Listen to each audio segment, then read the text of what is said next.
उमराव जान अदा मिर्जा मोहम्मद हादी रूसवा। सुन चुके हाल तबाही का मेरी, और सुनो अब तुम्हें कुछ मेरी तकरीर मजा देती है। बूंदी से बेगम साहिब और बर्जिस कद्र नेपाल को रवाना हुए। सैयद कुतुबुद्दीन लड़ाई में मारे जा चुके थे। मैं बहजार मुश्किल फैजाबाद आई। पहले सराय में उतरी, फिर त्रिपोलिये के पास एक कमरा किराए को ले लिया था। मीरासी रख लिए, गाना बजाना शुरू कर दिया। फैजाबाद में रहते हुए अब मुझे 6 महीने गुजर चुके हैं। वहाँ की आबो हवा तबीयत के बहुत मुवाफिक है। दिल लगा हुआ है। 8वें-10वें दिन कोई न कोई मुजरा आ जाता है। इसी पर बसर है। तमाम शहर में मेरे गाने की धूम है। जहाँ मुजरा होता है हजारों आदमी टूट पड़ते हैं। मेरे कमरे के नीचे लोग तारीफें करते हुए निकलते हैं। मैं दिल में खुश होती हूँ। कभी कभी ख्वाबो ख्याल की तरह बचपन की बातें याद आ जाती है और उसके साथ ही दिल में एक जोश सा पैदा होता है। मगर इंतज़ाए सल्तनत, गदर, बर्जिस कद्र, ये सब सान्हे आँखों के सामने गुजर चुके हैं। कलेजा पत्थर का हो गया है। माँ बाप के तस्वुर के साथ ही ये ख्याल आता है, खुदा जाने अब कोई जिंदा भी हो या ना हो, और अगर हो तो उनको मुझसे क्या मतलब। वह और आलम में होंगे और मैं और आलम में हूँ। खून का जोश सही, मगर कोई गैरतदार आदमी मुझसे मिलना गवारा न करेगा। अब उनसे मिलने की कोशिश करना उनको रंज देना है। घर का ख्याल आते ही वो बातें दिल में आती थी, फिर तबीयत और तरफ मुतवज्जा हो जाती थी। लखनऊ की याद अक्सर सताती थी, मगर जब इंकलाब का ख्याल आता था दिल भर जाता था। अब वहाँ कौन है, किसके लिए जाऊं? खानम जीती है तो क्या हुआ, उनसे अब क्यों कर बनेगी? वही अगली हुकूमत जताएंगी। मुझे अब उनकी कैद में रहना किसी तरह मंजूर न था। जो माल मीर साहब की बहन के पास अमानत था वो अब क्या मिलेगा? तमाम लखनऊ लुट गया।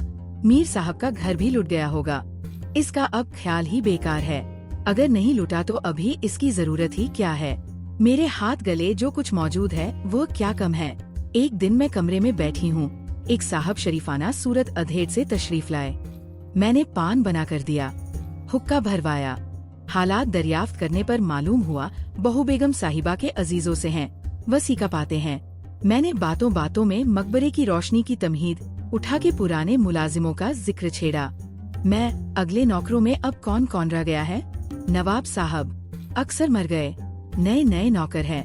अब वो कारखाना ही नहीं रहा, बिल्कुल नया इंतजाम है। मैं अगले नौकरों में एक बुढ़े जमादार थे। नवाब हाँ थे, मगर तुम उन्हें क्या जानो। मैं गदर से पहले मैं एक मर्तबा मुहर्रम में फैजाबाद आई थी। मकबरे पर रोशनी देखने गई थी। उन्होंने मेरी बड़ी खातिर की थी।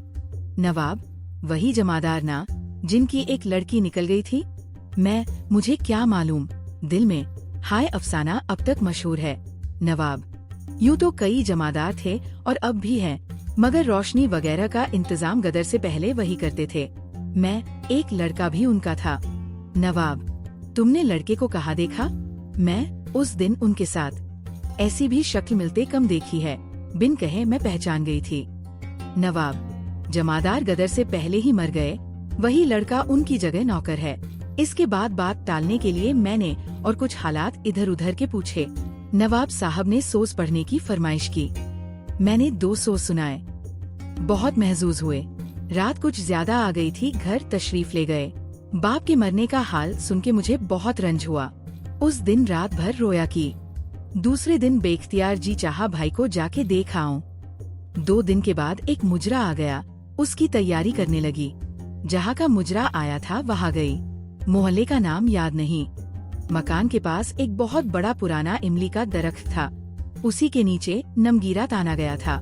गिर्द कनाते थीं, बहुत बड़ा मजमा, मगर लोग कुछ ऐसे ही वैसे थे। कनातों के पीछे और सामने खपरेलों में औरतें थीं। पहला मुजरा कोई 9 बजे शुरू हुआ, 12 बजे तक रहा। इस मुकाम को देख के दहशत सी होती थी। दिल उमड़ा चला आता था कि यही मेरा मकान है। ये इमली का दरख्त वही है जिसके नीचे मैं खेला करती थी। जो लोग महफिल में शरीक थे उनमें से बाज आदमी ऐसे मालूम होते थे जैसे उनको मैंने कभी देखा है। शुबा मिटाने के लिए मैं कनातों के बाहर निकली। घरों की कतार कुछ और हो गई थी। इससे ख्याल हुआ शायद ये वो जगह न हो। एक मकान के दरवाजे को गौर से देखा कि दिल को यकीन हो गया था कि यही मेरा मकान है। जी चाहता है कि मकान में घुसी चली जाऊं। माँ के कदमों पर गिरूं, वो गले लगा लेंगी, मगर जुर्रत न होती थी, इसलिए कि मैं जानती हूँ देहात में से परहेज करते हैं। दूसरे बाप भाई की इज्जत का ख्याल था। नवाब साहब की बातों से मालूम हो चुका था कि जमादार की लड़की का निकल जाना लोगों को मालूम है। फिर जी कहता था, हाय क्या गजब है, सिर्फ एक दीवार की आड़ है, उधर मेरी माँ बैठी होंगी और मैं यहाँ उनके लिए तड़प रही हूँ। एक नजर सूरत देखना भी मुमकिन नहीं, क्या मजबूरी है। इसी उधेड़बुन में थी कि एक औरत ने आके पूछा, तुम ही लखनऊ से आई हो? मैं, हाँ। अब तो मेरा कलेजा हाथों उछलने लगा। औरत, अच्छा तो इधर चली आओ, तुम्हें कोई बुलाता है। मैं, अच्छा कह के उसके साथ चली। एक एक पाव गोया 100 मन का हो गया था। कदम रखती थी कहीं और पड़ता था कहीं। वह औरत उस मकान के दरवाजे पर मुझको ले गई जिसे मैं अपना मकान समझे हुए थी। उस मकान की ड्योढ़ी में मुझको बिठा दिया। अंदर के दरवाजे पर टाट का पर्दा पड़ा हुआ था। उसके पीछे 2-3 औरतें आके खड़ी हुईं। एक, लखनऊ से तुम ही आई हो? मैं, जी हाँ। दूसरी, तुम्हारा नाम क्या है? मैं, जी मैं आया कि कह दूं मगर दिल को थाम के, उमराव जान। पहली, तुम्हारा वतन खास लखनऊ है? मैं, अब मुझसे जब्त न हो सका, आंसू निकल पड़े। असली वतन तो यही है जहाँ खड़ी हूँ। पहली, तो क्या बंगले की रहने वाली हो? मैं, आँखों से आंसू बराबर जारी थे, बमुश्किल जवाब दिया, जी हाँ। दूसरी, क्या तुम जात की पत्रिया हो? मैं, जात की पत्रिया तो नहीं हूँ, तकदीर का लिखा पूरा कर रही हूँ। पहली, खुद रोके, अच्छा तो रोती क्यों हो? आखिर कहो तुम कौन हो? मैं, आंसू पोंछ के, क्या बताओ कौन हूँ, कुछ कहते बन नहीं पड़ता। इतनी बातें मैंने बहुत दिल संभाल के की थी, अब बिल्कुल ताबे ज़ब्त न थी। सीने में दम रुकने लगा था। इतने में 2 औरतें पर्दे से बाहर निकलीं।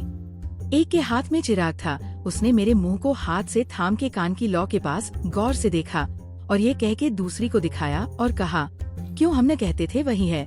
दूसरी, हाय मेरी अमीरन, ये कह के लिपट गई। दोनों माँ बेटियां चीखें मार मार के रोने लगी, हिचकियां बंध गई। आखिर 2 औरतों ने आके छुड़ाया। उसके बाद मैंने अपना सारा किस्सा दोहराया। मेरी माँ बैठी सुना की और रोया की। बाकी रात हम दोनों वहीं बैठे रहे। सुबह होते मैं रुखसत हुई। माँ ने चलते वक्त जिस हसरत भरी निगाह से मुझे देखा था, वह निगाह मरते दम तक न भूलेगी मगर मजबूरी। रोजे रोशन न होने पाया था कि सवार होकर अपने कमरे पर चली आई थी। दूसरा मुजरा सुबह को होता मगर मैंने घर पर आके कुल रुपया मुजरे का वापस दिया और बीमारी का बहाना कहला भेजा। दूल्हा के बाप ने आधा रुपया फेर दिया। उस दिन भर जो मेरा हाल रहा, खुदा ही पर खूब रोशन है। कमरे के दरवाजे बंद करके दिन भर पड़ी रोया की। दूसरे दिन शाम को कोई आधी घड़ी रात गए एक जवान सा आदमी, सांवली रंगत, कोई 20-22 का सीन, पगड़ी बांधे, सिपाहियों की ऐसी वर्दी पहने मेरे कमरे पर आया। मैंने हुक्का भरवा दिया। पान दान में पान न थे। मामा को बुला के चुपके से कहा, पान ले आओ। इत्तिफाक से और कोई भी उस वक्त न था। कमरे में मैं हूँ और वह है। जवान, कल तुम ही मुजरे को गई थी? ये इस तेवर से कहा कि मैं झिझक गई। मैं, हाँ। इतना कह के उसके चेहरे की तरफ जो देखा, ये मालूम होता था जैसे आँखों से खून टपक रहा है। जवान, सर नीचा करके खूब घराने का नाम रोशन किया। मैं अब समझी कि ये कौन शख्स है, इसको तो खुदा ही जानता है। जवान, हम तो समझे थे कि तुम मर गई मगर तुम अब तक जिंदा हो। मैं, बेगैरत जिंदगी थी न मरी, खुदा कहीं जल्द मौत दे। जवान, बेशक इस जिंदगी से मौत लाख दर्जा बेहतर थी। तुम्हें तो चुल्लू भर पानी में डूब मरना था, कुछ खा के सो रहती। मैं, खुद इतनी समझ न थी, न आज तक किसी ने नेक सलाह दी। जवान, अगर ऐसी ही गैरतदार होती तो इस शहर में कभी न आती, और आती भी थी तो उस मोहल्ले में मुजरे को न आना था जहाँ की रहने वाली थी।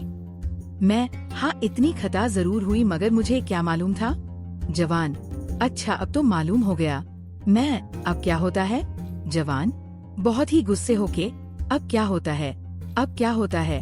अब छुरी कमर से निकाल के मुझ पर झपटा। दोनों हाथ पकड़ के गले पर छुरी रख दी। ये होता है। इतने में मामा बाजार से पान लेके आई। उसने जो ये हाल देखा, लगी चीखने, अरे दौड़ो, बीवी को कोई मारे देता है। जवान, छुरी गले से हटा के हाथ छोड़ दिए। औरत को क्या मारूं, और औरत भी कौन? बढ़ी। इतना कह के दहाड़े मार मार के रोने लगा। मैं पहले से रो रही थी जब उसने गले पर छुरी रखी थी। जान के खौफ से एक धक्का सा कलेजे पर पहुंचा था। उससे दम बखुद हो गई थी। जब वो छोड़कर रोने लगा, मैं भी रोने लगी। मामा ने 2-1 चीखें मारी थी। जब उसने ये हाल देखा, कुछ चुप सी हो रही। उधर मैंने इशारे से मना किया। एक किनारे खड़ी हो गई।